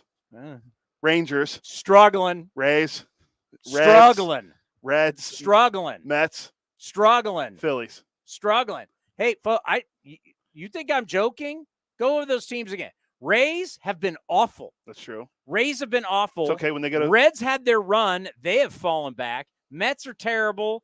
And Phillies are still, they haven't. Mariners have, Mariners are the most media. I lost that food bet. What are they at right now? I'm not. They're 500. I'm not gloating yet. But if you lose again back-to-back years, I think we're going to just have to keep informing the fans. Where are they at in the wild? Hold on, where are they at in the wild card? That you shouldn't be. Seattle's only betting 5.5 back. Plenty of time. There is plenty of time. No panic. But if you lose 2 in a row to me, you're going to have to really start letting people know that when you make predictions. What if I win the Soderstrom ball in the Cove bet? That's a bit. I'll give you this. It's one of the greatest calls of all time if you can make it happen. We're going to mark the tape. I did call the Marlins going to the postseason in 2020. In the COVID year. Hey, you told me that's the hardest World Series ever. Now you're going back on it? Yes, I'm going back on that. Wow, shots fired at the Dodgers. No, you've been wrong, and you've had to pay money for it, and that's when it matters. If Soderstrom's first career home run is in McCovey Cove, my friend, that is going to be one of the great. I'll buy you the Joey Gallo three true home run trophy. We'll have a trophy made of Joey Gallo and put it right on your mantle. All right, that will be one of the greatest calls of all time. By the way, I got us a new giveaway. And Soderstrom, his first career home run is a wet one in McCovey Cove. We'll play that over and over and over. I'll text Ken, Vince, better just – who's on radio tonight? I think it's Ken and Vince. They better go nuts. If his first home run is in the Cove, we're going to play that ad nauseum. Yeah. And then what was it? Oh, I got a new giveaway for us. My wife was at an Angels game a few weeks ago. It was nothing Trout or Ohtani really. It wasn't the Ohtani one Kenobi bobblehead like we got. They gave away a straw hat. Angel, it's just a big straw hat. I'll bring it for the next time we play the Angels. What's wrong with a nice straw hat? No, I'm saying it's something that's not Ohtani or Trout giveaway. They gave away something not related to them. I'll bring it for the next time. I like that. I mean, everybody is into these big hats. Have you noticed that? It's that in the people love that. We bought one last year. We bought the hoodie with the short sleeves. Yes, that's the new thing. But the straw too. hats. Yes, everybody's worried about skin cancer, the sun. Put the big hat over you. I see a lot of people golf doing that. That's a good giveaway. When do we play the Angels next? Let's see. Not as good as our Hawaiian shirt giveaway. Our Hawaiian shirt giveaway this year was fantastic. It was. Sharks are giving one away. I saw. Sharks are giving away? It's not until like later in the season, but yeah. My kids are bugging me about Sharks games this year. So tell Dan Rusanowski I need some tickets. I can make that happen. I'm unfortunately. And I'm not sitting in the upper deck where you sit. Lower bowl. First of all, I never. Lower bowl. Never know. I'm only in the upper deck when I buy them. Lower bowl. When our good friend of the program. Because I know when Sharks people need something from me, I provide nothing but the best. So Dan always gives me really good seats. We plan to play the Angels. We're going to play the Angels until September. Wow. All right, well, September. I'm only focused on this Giants series, the biggest series of the year. Take these scumbags down for 2 games. Can you imagine 8-game losing streak? Oh, can you imagine my post-game show on Wednesday if we sweep the Giants? It'll be incredible. It'll be incredible. I'm going to be talking so much trash, it'll be unbelievable. It'll be like when Auburn is bad and they beat Alabama. That kind of trash talking. By the way, when do we play the Giants again? Not this week and the following next week. Next, what is it, the 5th and 6th? At our place? Yep. A's Hall of Fame ceremony. Giambi going in. Carney. Gene Tennis. It's a good class. Yeah. By the way, they're all supposed to be on with us next week on A's Cast Live. We're going to get the old G-Man back. It's been a while. Jason Giambi. We've talked to Giambi since 19 when he told us the story about the Yankees and the contract. Was that a little controversial on A's Cast Live? You guys don't remember. We were at the pie shop, too. I remember we were at the chicken pie shop of Walnut Creek. Jason Giambi told us, I officially was never given a contract offer.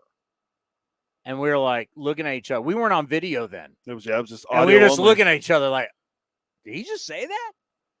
I mean, there was that whole $90 million. Arn Tellem was his agent. Giambi turns down. I mean, I'm sure if we went back, we could find headlines. Giambi turns down $90 million from the A's. I was never offered. Now, stuff like that where Billy Beane could have talked to Arn Tellem. This is what we're thinking about. Arn's like, Billy, Yankees are spending, what was it, 140 or whatever it was. Yankees are looking at it, and then that it might have been done that way.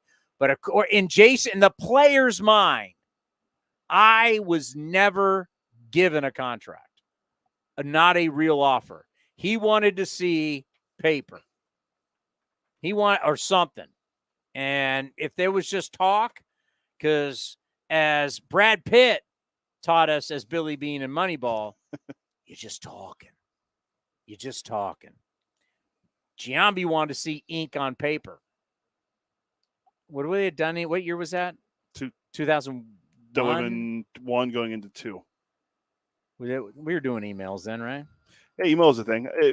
Actually, email was, like, I think, starting to get towards yeah, because AOL was huge in 98, 99. So, yeah, email might have still been a fax. Fax it over.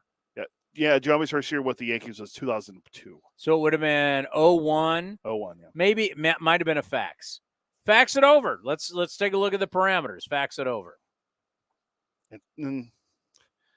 Yeah, I probably would have trusted fax over email. Email could have got lost. What would your email account been back then? AOL? Bean. Quick. What was it? Not Quick Mail, but it was. God, my wife had that. Hotmail. Everybody wanted the freebies. Yahoo. Mary, somebody. Oh, take down my email address. Yeah, that is Janice at sbcglobal.net. People still use SBC Global. Stop it. Email. Grow up. What do you mean? Our good friend, don't want to throw him under the bus. When I see Alan Bernstein with an AOL, yeah, I'm like, dude, grow up. You threw him under the bus, not me for having AOL. AOL. I mean, you're like, I guess I wouldn't say grow up. I mean, I guess it'd be like get off my lawn. Graduate to something different from AOL. Google, Gmail. When's the last time you had an AOL account? Actually, Vince uses an AOL email too. Great point. Let's go, Vinny. You know what? AOL sent you that free disc in the mail, and you went, oh, great. You put it in your computer, and you're still using that thing you got in the mail 25 years ago. It's true. It was 98. So remember that? AOL flooded the market with the free disc. Put that into your computer. Sign up. What's a disc drive? We don't have those on our computers anymore. Yeah. Think about that. Wait, I want to play a movie. Oh, yeah. I don't even have that. Yeah. Cars don't have them anymore. My car doesn't. Does yours? What? CD player. No. CD. Yeah. My wife's doesn't. No. Radio's trying to save itself. AM radio's trying to save itself with the manufacturers because United States auto industry wants to stop putting AM in their radios. Uh-oh. Remember all those people trying to hold on to AM radio? KMBR? 680. Still trying to hold on to it. AM radio. Remember when KGO was in KMBR's defense, they are on FM now. Well, finally. Yeah, it took them forever to do it. They're like the last of the big stations to do it. They're finally video streaming now, too. It took them about 4 years after everyone else did it. I mean, yeah, holding on to that AM signal. They're holding on to it. Yeah, at some point, AM radio is going to be, I know we're still on AM radio. I get it. But, yeah. Athletics.com/acecast. Exactly. Because most people's cars. Or look it up on iHeart. Most people's cars, you can just connect your phone to your. Yeah, and use Bluetooth and go to iHeart and look Acecast up and boom, there you are. It's that. When are we doing Bill? 12 minutes from now. 5:30. Okay. I really didn't get into this, but I think it dramatically affects the A's, and I think it's going to be good for the A's. Everybody is kidding themselves that there's people out there and a lot of moves to be made. They're kidding themselves. There's pitching nowhere. There's nowhere. Like trying to find pitching right now, it's like I watching the Hall of Fame inductions on Sunday. I taped it and watched it when I got back home after the game on Sunday. Has anyone explained to Jordan Diaz that if a ground ball is hit to his right, he doesn't get off the bag, start running? Has anyone explained that to him yet? Marty Laurie texted me and said you did a fantastic job explaining that on postgame. Oh, my God. That's Barry Radio Hall of Famer, Marty Laurie. It's the greatness that is Marty Laurie. I was very Are we coaching people how to play baseball? What are we doing? Maybe I'll ask Bill Moriarty that. But on my way to the doctor's office today, I'm listening to Sirius XM. They act like, they're going over all the teams and all the needs. And I'm like, has no one been paying attention? Where are you going to get all these guys? Where are you going to go? I could line you up everybody's 40-man run. Where are you going to get this pitching? Teams who are good don't have pitching. So you think the bad teams are going to have pitching? The San Francisco Giants throw openers almost every single game because they got no pitching. The Dodgers, pitching rich. They're throwing guys you never heard of. Emmett Sheehan? Top 20 prospect in the Dodger system. I mean, no one has pitching. Where are you going to go get this pitching? I think there's one team. Well, there's two. And they're in the same division. Be the White Sox. Their guys have stunk this year, but they got guys. And Detroit somehow has Eduardo Rodriguez and Michael Lorenzen, who are both available.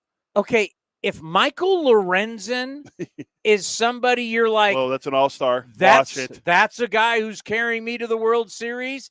That tells you how bad the market is. He's an all-star. Just saying. That's ridiculous. That's where I think the A's come in. I'm going to be honest with you. I would have knowing that I don't really have to give up much. If I want to not give up much and get more of I want to get more of a bargain here. Why would you not trade for Paul Blackburn? Why would you not say I have to give up basically not much for him, which from the A's standpoint, give me somebody that I think that if we coach him up, things work out, he could be a big leaguer. I'd do that deal. Like a Hernandez. We had no idea what Hernandez was going to be. We were crying, Cole Irvin, 200 innings, 30 starts. No. Wait, Hernandez hits and he can field, and now he's at AAA, and this guy could be in the big leagues by September. I'll take that deal. Go get another Hernandez for Blackburn. And I like Paulie Winday, as you call him. Give me Paulie Blackburn. I'd be a team that I need innings. Teams need innings. I need innings. I'd go get Paul Blackburn. He's been linked a lot. I was reading something earlier about him. The consensus was that the A's would hold on to him because he's not expensive and he kind of adds that veteran presence. I would still listen. Oh, I would listen. And remember, before Lorenzen had that good start against the A's before the All-Star break, if my notes were correct, I think his ERA was like 4.82 at the time. Yeah, it's not good. I haven't looked to see what it is. So you're telling me you want a prospect for that guy? I'm like, get out of here. Lorenzen, I think he's a free agent after the year too. Lorenzen is a free agent in so after the year. He has an ERA of, actually it's down to 3.49 now. Right before, go to his game logs, and I guarantee you his ERA when we were playing him was like 4.82 or something. It was high. It was close to 5. When we played him, it was 4.03. No, it wasn't close. Still high-ish. God, I thought it was way higher than that. That's 4.03 back in July. Oh, beginning of July. He was up to a 5. It was early. Right. If that's what you're selling to your fan base, your big gun is Lorenzen. Good luck. That's why like the names out there like Marcus Stroman and Mitch Keller, the Pirates. If you're the Cubs, what do you do with Cody Bellinger? I was literally just going to tell you. I wrote it down on our playbook. I think he's the biggest guy probably traded at the deadline. Why wouldn't you keep him? Isn't he free agent after the year? Cares. They got Pete Crow Armstrong, man. It's the future. Why would you get rid of a guy? They gave up to get Javi Baez. The Mets gave up. Why would you get rid of a guy who has the flexibility of him at his age? If he's figured it out again, he's an MVP. He's in like 319, I think, too, on the year. Why would you get rid of him? I mean, personally, I wouldn't, but are the Cubs really going through another rebuild? Is that really what they're trying to do already? That's not my question. I'm not looking at their game plan. I'm saying here's the player at his age, what he's been able to do, the fact that he can be a Gold Glove center fielder and a Gold Glove first baseman. You've got flexibility with him. Why would you off him? That's crazy. No, I'm with you. And he's only 28, so he's having a good year. And there's no way he doesn't have enough collateral right now in the bank to be demanding some huge stuff. 1 year is not going to get him. And you know what? If it ends up, I'll say, you know what? I'll look at him because Bellinger's already made good money. If Cody Bellinger resurrects his career in Chicago, which Chicago's one of the best places to play. Big market, great fan base, historic field, huge fan base. If you resurrect your career in Chicago, when it didn't work out in LA, another great franchise, huge fan base, where are you going to go that's going to be a better spot for you? Like who's really going to open up? Who's going to open up the purse and really, if you can get out of this Cody Bellinger, you get a great deal. You get a great deal. Staying in Chicago, that just seems like a good fit to me. They got money. They got plenty of money, right? And if you're Chicago, this is like found gold here. You didn't have to draft him. You didn't have to raise him. You didn't have to, you got him for nothing. And he's finally figured it back out. Obviously that shoulder injury, the surgery, all the stuff that he went through, screwing up his mechanics, he's back. At his age, this is a guy that could be good. He's the type of player, because of his build, that he could be good as he gets older too. Super flexible, skinny, wiry power. Cody Bellinger, I would not get rid of him. I would keep Cody Bellinger. I'd get, and you know what? I'd pay him. I'd give him a good deal. I'm not going to try and go cheap. See, you kind of work a little bit kind of like the GMs do. You got to pay people. That's how the game works. You have to pay. You can't spend your whole life. You know, I look at the A's. Is that you want to constantly keep building a roster where no one makes anything? At some point, you got to pay people. Why wouldn't you want to pay Cody Bellinger? You don't think Cody Bellinger puts butts in the seats? You don't think Cody Bellinger in Chicago right now gets people to say, hey, let's go out to the ballpark? Because you want to keep getting younger, not paying people? You're the Cubs, for God's sakes. Yeah, they make money as it is. I think, how long are you going to do that? I think the thinking with this would be, it can go, I guess it's like a catch-22. Okay, he's great this year, and then you get him next, you sign him to a big deal, and he's not good again. Like how big? What are we talking about? I'm not signing him to a $300 million contract. No, I know. I'm just saying, like, you sign him to like a multi-year deal, like $70 million, $80 million. That's nothing in baseball. No, it's not. But then we worried that he just doesn't live up to it. But then again, he's really good right now. Who does? I mean, if you're going by that mindset, how many guys live up to it? Not a lot. So you want to just be the Pirates forever? Can't pay anybody because they might not live up to it. Oh, well, they're already learning that right now with a couple guys. You got to pay somebody. You got to pay some people. It's a business. You got to pay some people. I think the other side of it they could look at too is, well, he's great right now. We flip him, get a couple guys back that can help us in the future, and he just goes back to where he was. I don't know. He looks like he's figured it out, though. He's hitting over 300. Yeah, I think he's ripping the baseball. Speaking of that, and he's a great athlete. He's a former MVP. Look at his MVP year. Oh, I know. This is a guy who got hurt. There's another guy that's having a bounce Don't back bring me this Westlake High School hack. Hey, Yelich just figured it. 289, 14 home runs, 850. That to me is not figuring it out. Compared to where he was before? That's not figuring it out. Okay, tell me what his MVP year was. Oh, yeah, I'm talking about since then. I mean, since then he hit 12, 9, 14, and he already has 14 home runs this year. Okay, I'm looking at your computer. I'm looking at years where he hit 326 with 36 home runs. Then the next year he hit 44. And then he hit 40. But what was his average? 329. 329 and hit 44 home runs. Where is he at now? 289. And how many home? 14. I don't think he's figured it out. I mean, he's better than the 252 he had last year. Okay, but he hasn't figured it out. Bellinger looks like a guy who's figured it out. The home run, the power's down, but everything else is up. No, his power's good. Remember, he was hurt, got hurt. Then he went on the paternity list because his model girlfriend had their second child. God, Cody Bellinger's got a good life. I mean, he's got a swimsuit model girlfriend, by the way. Hit 40. What do you have? 47. Go to the numbers. 47 home runs in 19. Go to his numbers. I think that's what his numbers were. Look how good Cody. Like a lot of it. I know we shouldn't be spending this much time on Cody Bellinger, but he's having a fantastic year. In 2019, 156 games, 305 average, 47 home runs, 115 runs batted in. He's MVP. Who had more home runs than him? He didn't lead. But look at this year in Chicago. He's only played in 68 games, 14 bombs, 44 RBIs, 918 OPS with a 319 batting average, and he plays center field and he's 29. I assume he's 28. He's 28? He's 27. No, he just turned 28. Just turned 20. But he came into this year at 27.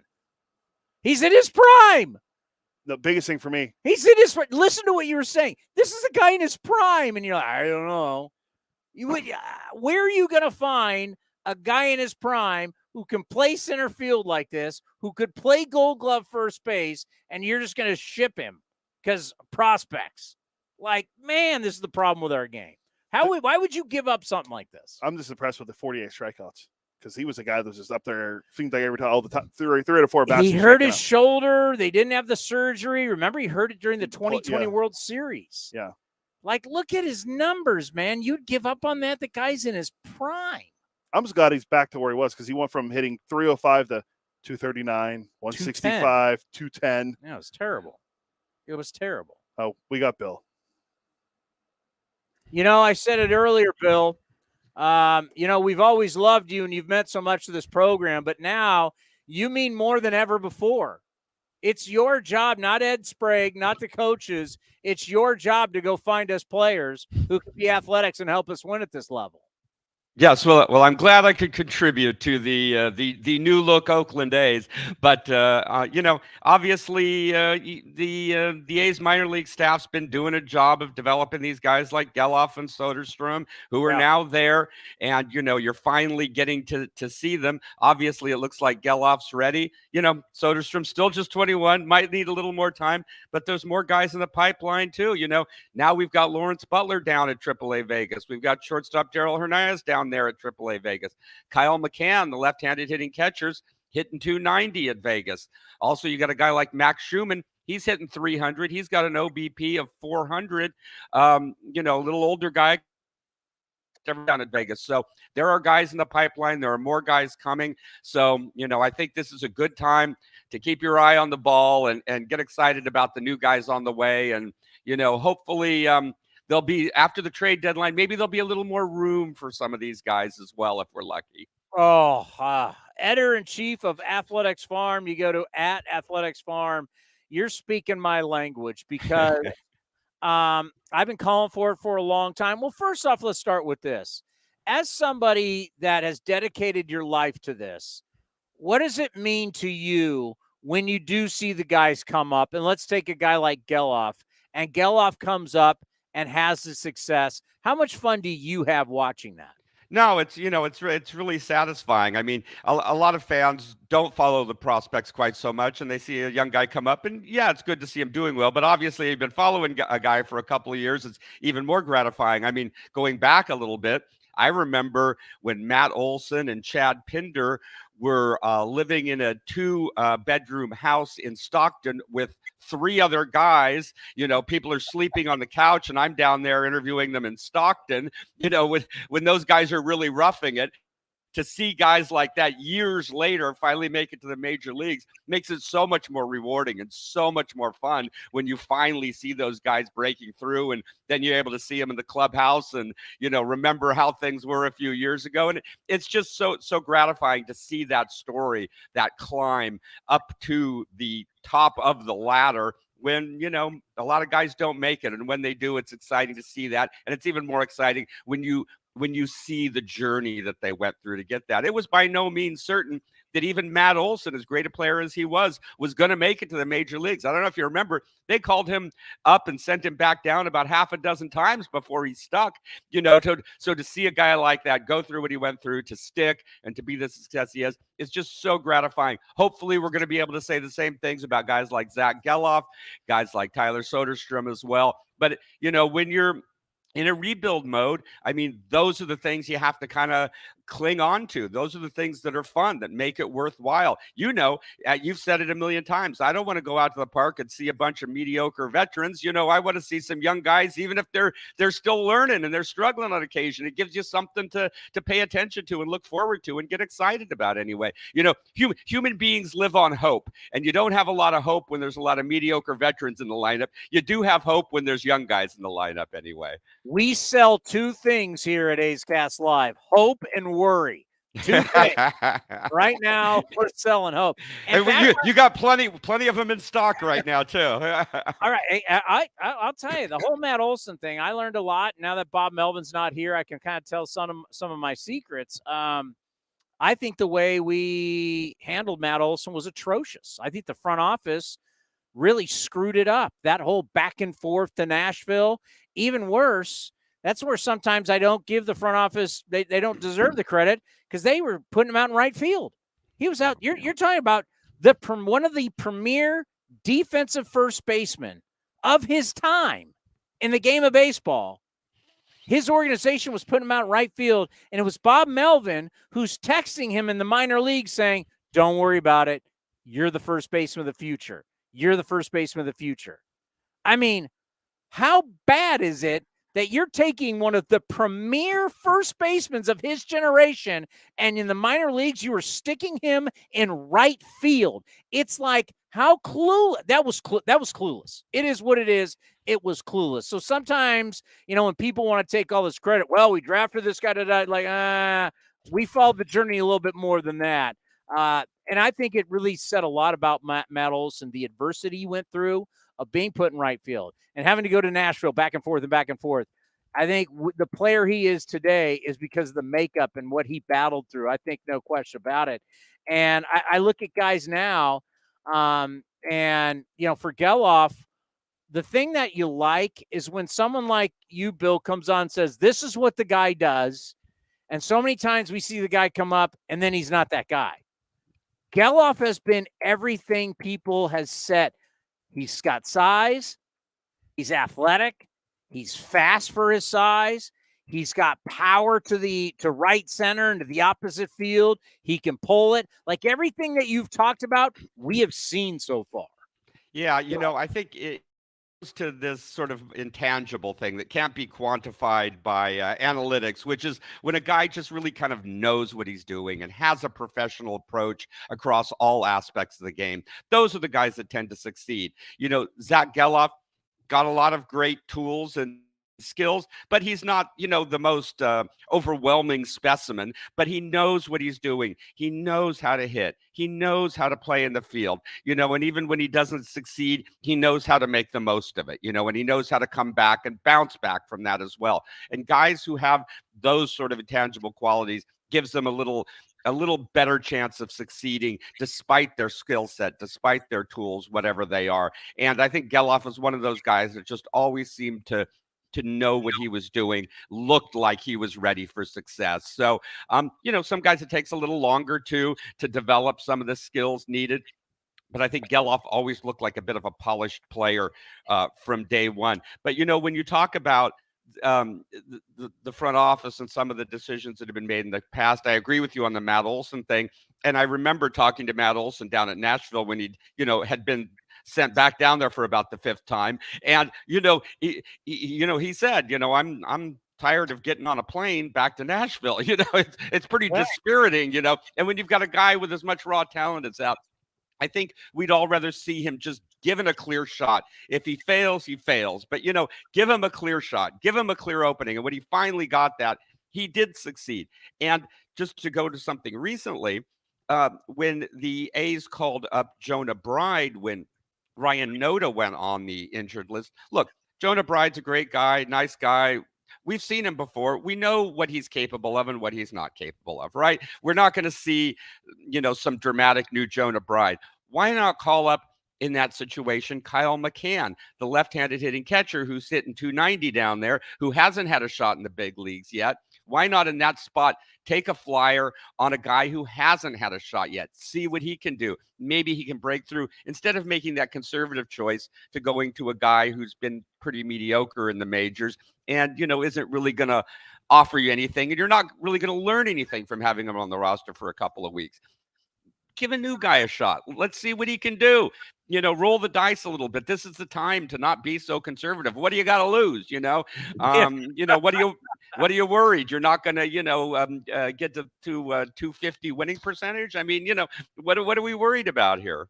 I mean, it's like what you did to Matt Olson, but what you did for Derek Barton. You fell in love with Derek Barton, and what you did to Matt Olson. I mean, shake yourself. I mean, Derek Barton, you forced Derek Barton to play in the 2013 series against the Tigers. And then he was terrible defensively, and Bob Melvin said, I've had enough. He never played again in the big leagues. I mean, the amount of time and the amount of love you gave Derek freaking Barton for all that time and stood up for him and all things. And then in the end, what Derek Barton ended up being was a guy who shouldn't be in big league baseball. Don't even take me down the dark side.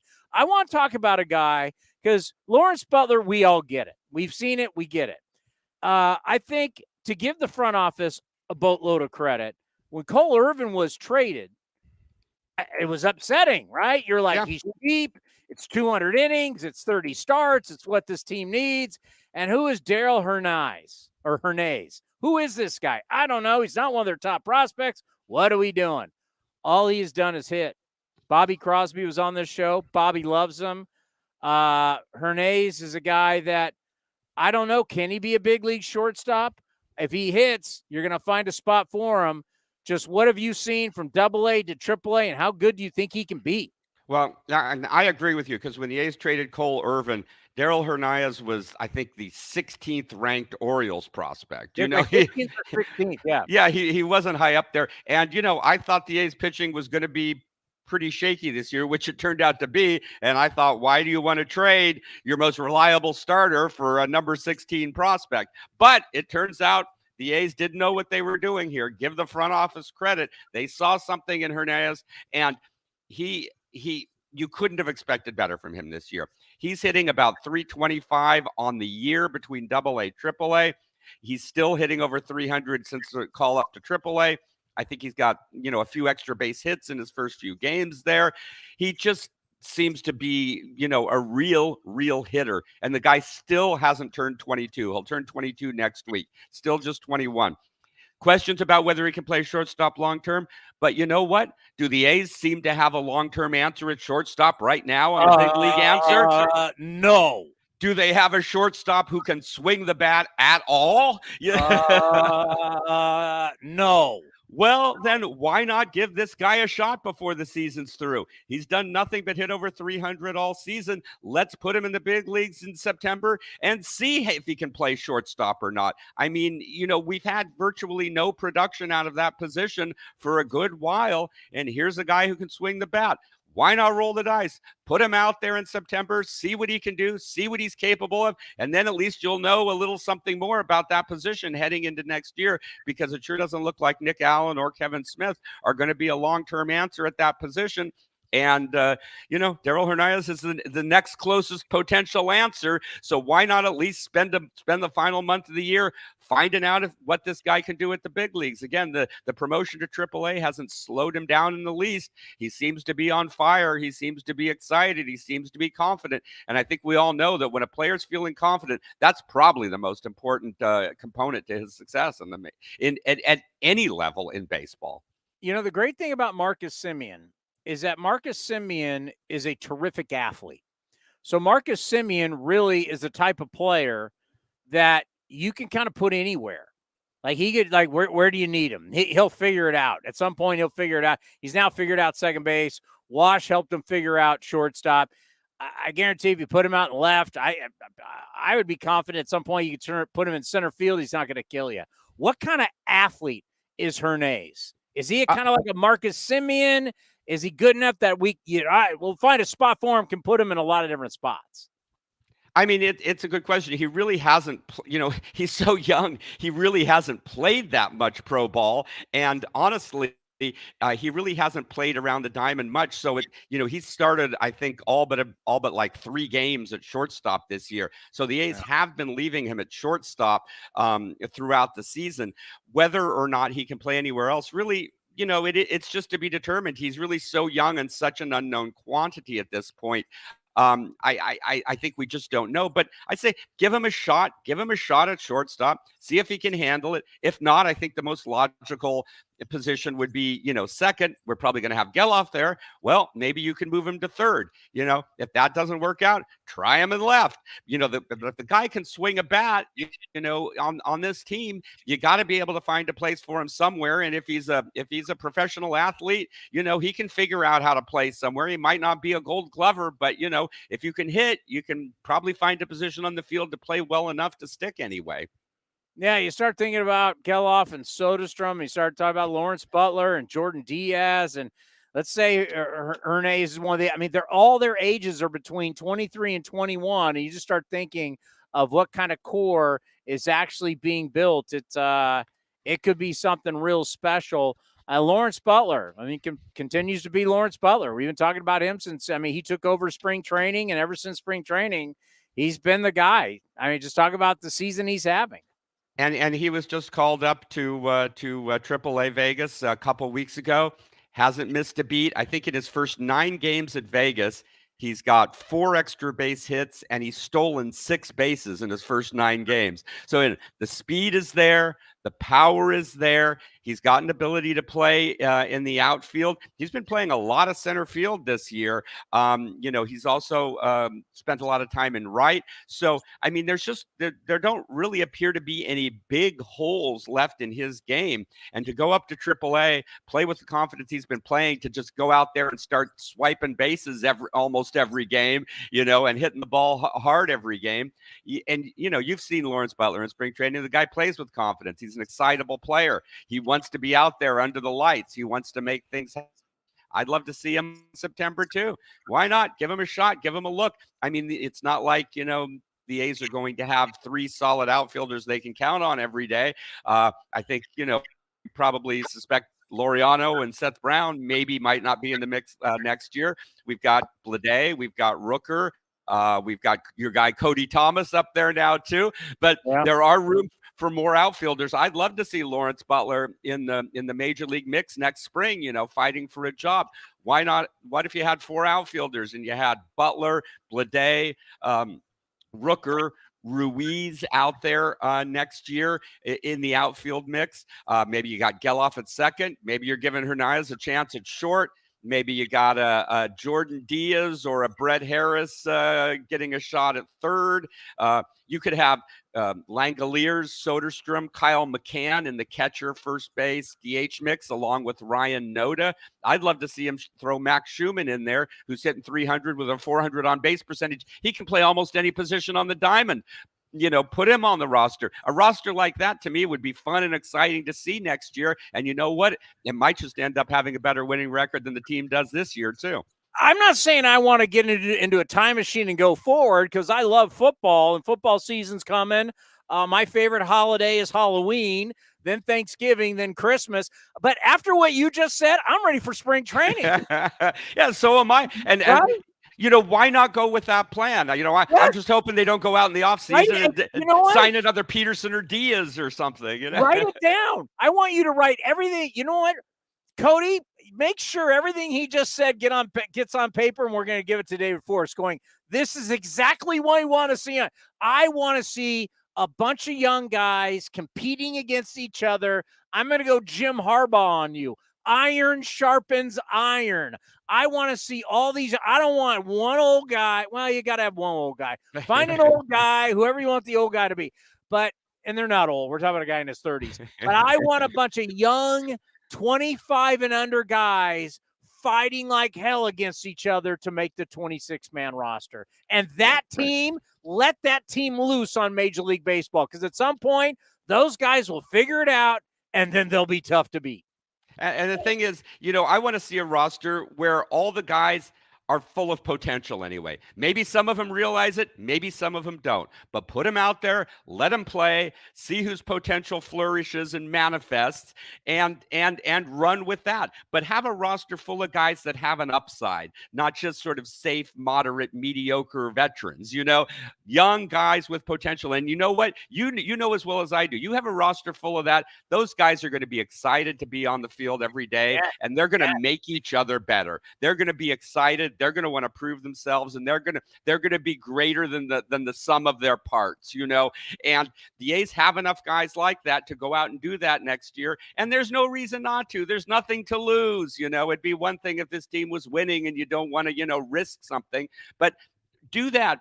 Have a roster full of potential. Let's see who succeeds, and I will put that in black and white for you. So. Yes. Blueprint. We're going to say this is the blueprint. All right, I'm running out of time because we got pregame coming up. I'm excited to talk to you, and I want to get to the pitching. I do know this. If it's Blake Beers, right? It's Blake. Blake Beers, yeah. If Blake Beers can be here and be good, I've got sponsorship opportunities for him. I know he has some of the top strikeouts in our minor league system, but if Blake Beers can get here and get outs, we've got I can just see it now. Hey, this is Blake Beers. And when I'm drinking beer, I'm drinking Lagunitas from Petaluma. I could write the commercial right now. But you've got some pitchers because we're excited about hitters.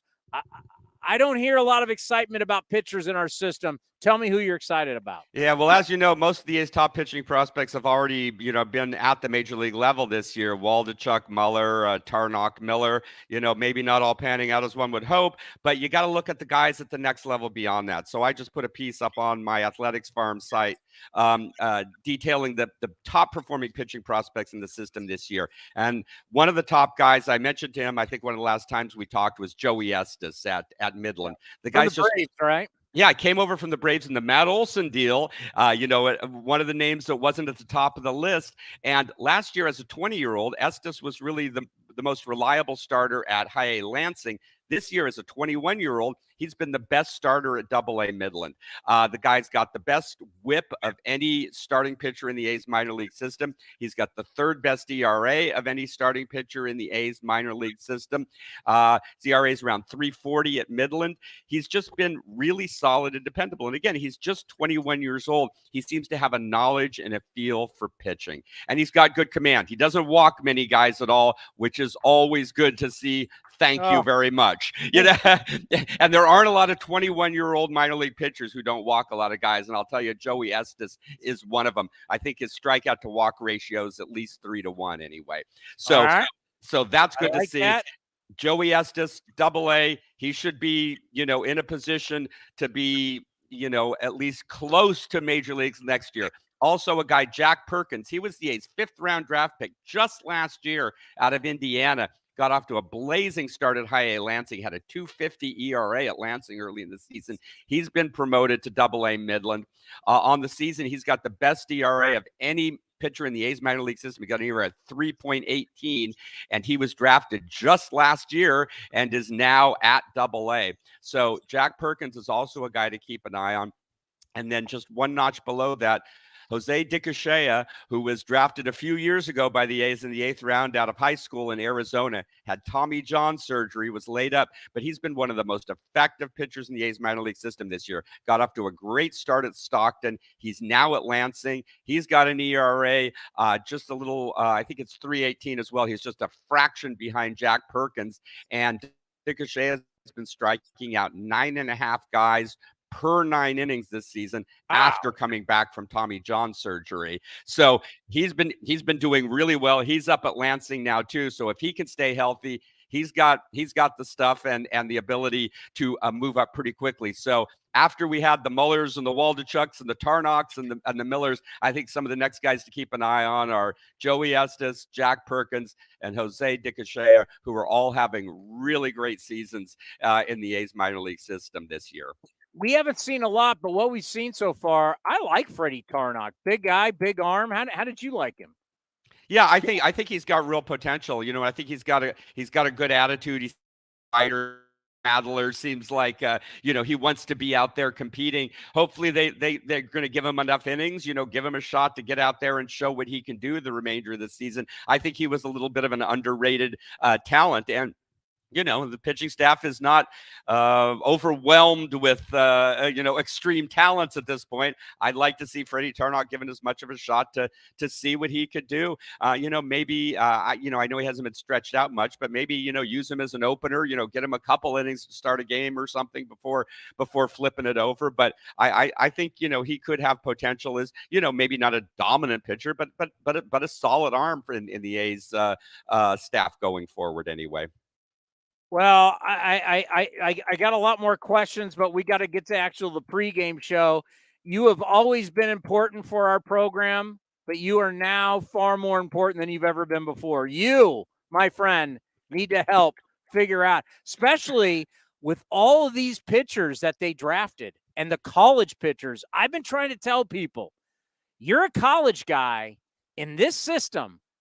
You don't have a rotation up here where guys got contracts and big money, you're blocked. There is nobody. This stands for position players, pitchers.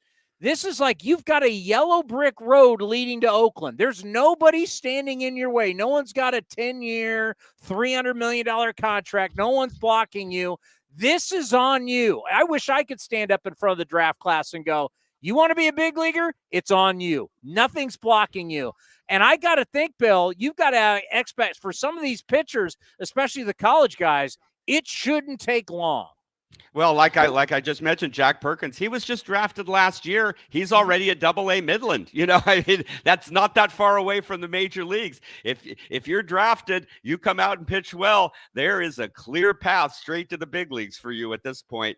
That's got to be exciting. And if you're a talented guy who's confident and knows what he's doing and isn't afraid of a challenge, you ought to get yourself out there on the mound and start slinging it and know you could be on that big league mound in no time if you just do your job out there on the mound. Hey, great stuff. We got to get to the pregame. We'll talk soon. Great. Take care, Tony. We'll put that plan in place for the front office and get next season to head in the right direction. I love it. Be well. Coming up next, we got Giants and the A's. Thank you, George Contos, and to Bill for stopping by. A's Cast Live. We're back tomorrow at 4 o'clock. Coming up next, A's Total Access, brought to you by Chevron. Chevron with Techron has unbeatable engine cleaning power, and it gives you unbeatable mileage for all kinds of unbeatable destinations, like time in the sun at the beach or time in the sun riding